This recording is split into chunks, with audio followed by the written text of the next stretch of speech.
Hi guys, and welcome back to the Geography Classroom. And today we're going to be taking a look at why people settle or live where they do. We've looked a lot at the build of South Africa and how our countries build mountain ranges, valleys, bays, and all that kind of thing. You guys are at the moment busy with your models, and hopefully they're going all right, and you're getting there. And we're going to look now specifically at why people choose to live where. And the nice thing about this is it's now taking all the knowledge we've gained and applying it to our lives and to people around us and seeing why people choose to live where they do. Okay, so behind me we have a picture of Cape Town. As you can see, it's Cape Town from the sky. It's an aerial view of Cape Town city centre and the surrounds. And just interestingly enough, you can see obviously Cape Town Stadium down here, Cape Town Harbour, the waterfront, Greenpoint Park, golf course. You then got Sea Point, you've got the Waterkant, you've got Tambo's Kloof, and all these areas here. But interestingly enough, people have chosen to, and this is where we want to go to, people have chosen to settle on the slopes of Signal Hill, on the slopes of Table Mountain, for a particular reason. Why haven't they settled at the top of Signal Hill, or top of Lion's Head, or top of Table Mountain? Apart from the fact that it's obviously a national park, and those are the reasons we want. Why do people choose to live halfway up a mountain, not right at the top of the mountain? Surely the view from the top of the mountain is going to be better. And it's those kind of things that we're going to be taking a look at during this slide. So if I click onto the first slide, a reason for people choosing to settle where they do, a huge reason is climate and water. Okay, now here you've got two maps, both of South Africa. One showing the population, where the people of South Africa are living. And I can tell you now, the blue and the red are the high population densities, and the green is where there are not so many people living. Okay?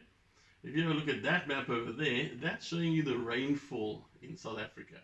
So your dark blue is where most of the rain falls in South Africa. So if you have a look here, most of our rainfall falls on the eastern side of our country. Okay, and that has to do with the warm current in the Indian Ocean here, the Mozambique current, and obviously the Drakensberg mountain range, the escarpment. We also have a fair amount of rain falling in Cape Town, and as you're looking at this slide, it's probably raining in Cape Town right now. But you can see some quite a large amount of rain falling in Cape Town as well. So particularly the eastern side of the country, and then your southwestern corner of the country. This area here receiving very little rainfall. Now, if you had to take these maps and put them on top of each other, you would see that there's a direct relationship between where people choose to live and rainfall. Okay, and people aren't going to choose to live in a place that doesn't get a lot of rain, unless they have to. Okay, that is why most of this area here is taken up by farming. Farming that doesn't need huge amounts of rain. Okay, so most people choose to live, they don't want to live in drought all their life. So they choose to live where there is a good climate and a good water supply. There's no secret. Most of South Africa's rivers are on our east coast. Why? Because that's where most of our rainfall falls. People are attracted to water. We know what it's like to live without water for a period of time. Think back to the droughts 2 or 3 years ago, where we had water restrictions. It wasn't pleasant. Now people want to choose to live where they have a good supply of water. Okay, and that's why if we look specifically at our country, you can see most people living on the eastern side of the country. Okay, and you've obviously got your big city centres. You've got Durban, Johannesburg, Pretoria, East London, Port Elizabeth, Cape Town, where there are large numbers of people living there. And it's those large numbers of people, if we relate this to the COVID virus, if you look at the COVID numbers, large number of people are infected with COVID in your big city centres. Why? Because there are more people living closer together. So obviously the virus is going to spread quicker amongst those people. Your numbers in the Northern Cape, in the Northwest Province, are very low. Why? Because people are living further apart. There are less people living there. Why are they living further apart? Because there are massive farms there. Okay?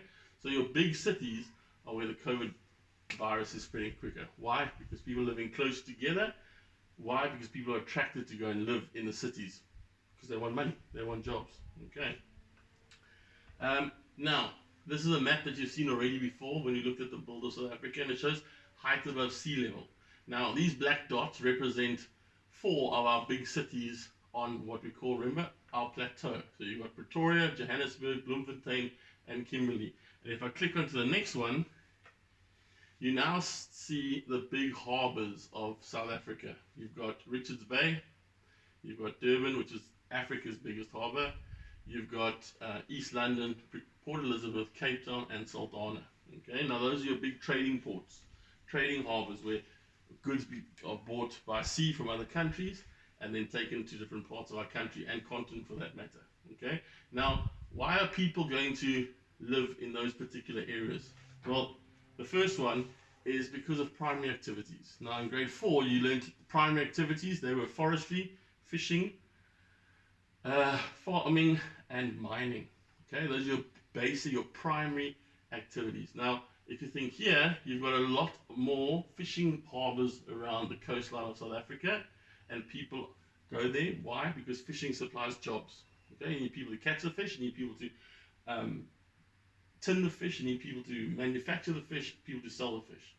Why are people going to go to settle in a place like Kimberley? Well, there was diamond mining way back when. Why did people choose to go to Johannesburg to start? Well, Johannesburg started because of the gold.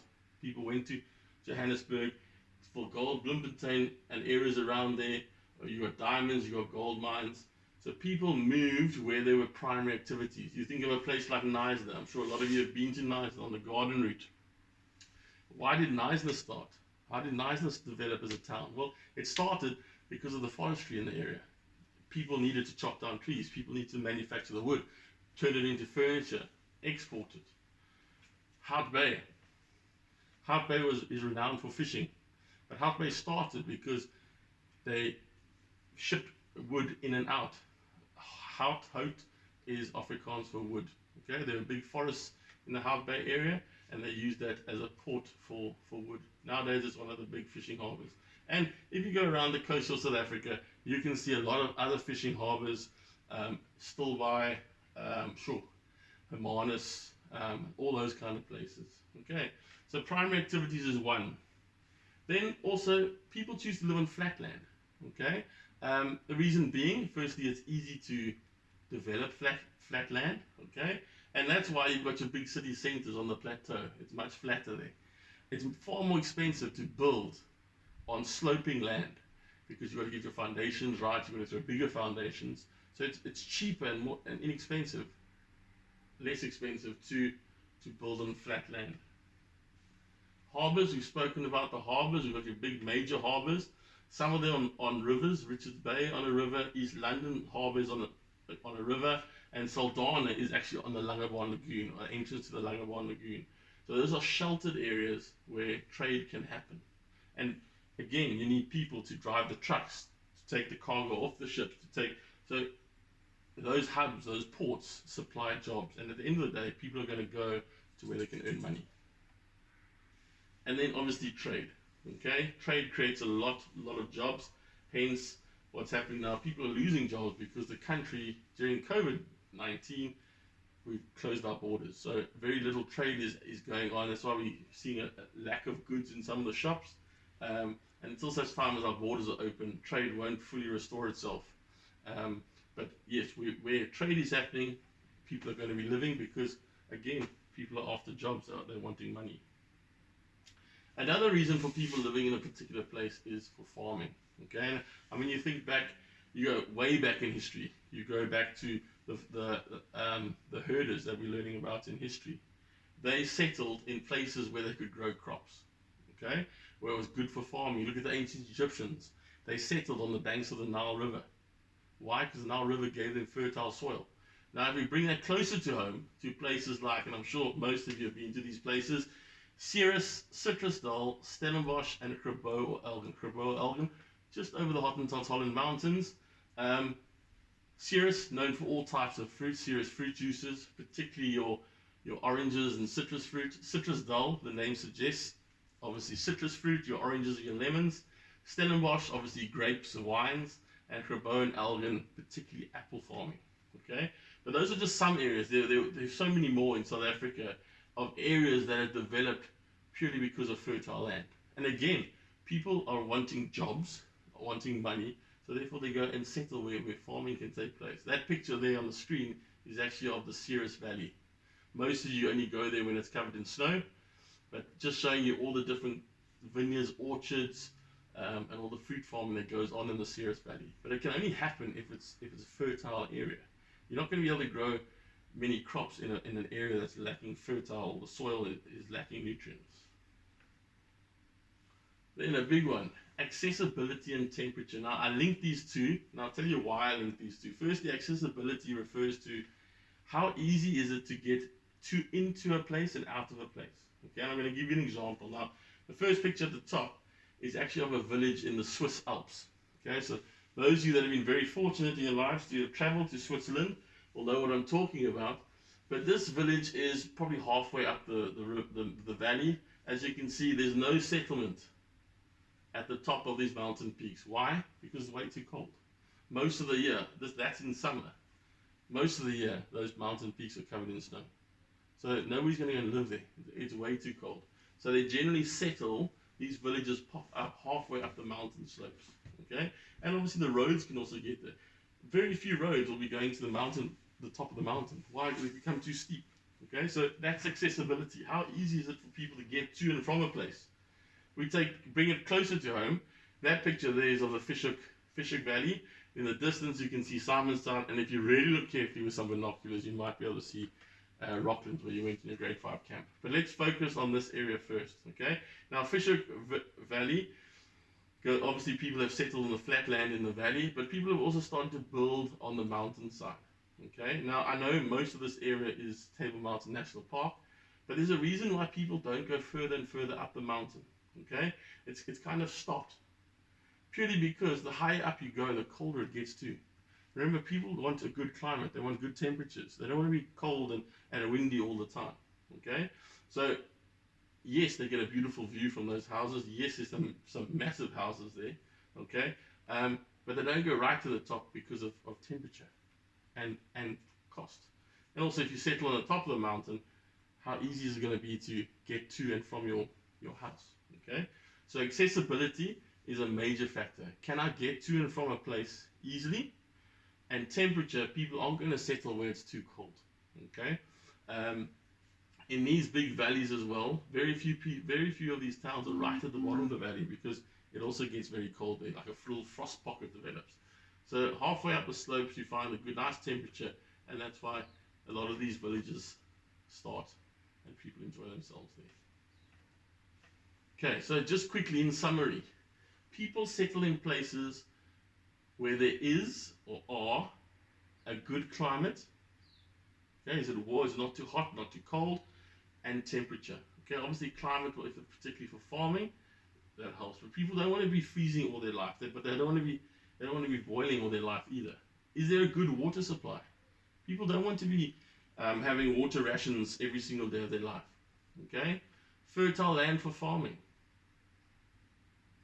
Trade in itself creates jobs. Okay, so close to harbors, close to airports, close to railways, that all creates jobs. Primary activities, your forestry, fishing, farming, mining, again, all about creating jobs. Easy access, is it easy to get there? Okay, is it easy to build roads in that area? And people are looking for flat land, not too steep. Okay, obviously in today's society, what people can afford also plays a massive part in where people live. Okay, some people will buy on the mountain slopes in Camps Bay. Why? Because they've got a lot of money. Property's expensive there. Okay, people buy smaller properties because that's what they can afford. Okay, so money plays a huge part in determining where people are going to want to live too. Okay, now, if you go to your social science textbook and you turn to page 57, 58, and 59, you'll see some short activities that you need to do. Okay, page 58 is more of a reference. So on page 57, you're going to complete activity 3.8. It's naming some rivers and countries from a map. Then page 59, activity 3.9, you're going to be using the picture on page 58 to answer those questions. And then page 59, you're going to do the homework activity at the bottom of the page. It's basically applying everything that we've spoken about.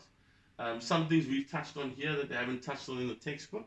So use what we've touched on here in some of your answers. Don't just go by what they say in the textbook, but in saying that, also read what they talk about in the textbook. Okay? And please, obviously, you're doing this in your geography books. Today's date, the heading, and please work neatly. Okay. Well, guys, thanks very much. Enjoy. Good luck. Stay safe, and we'll see you soon. Bye.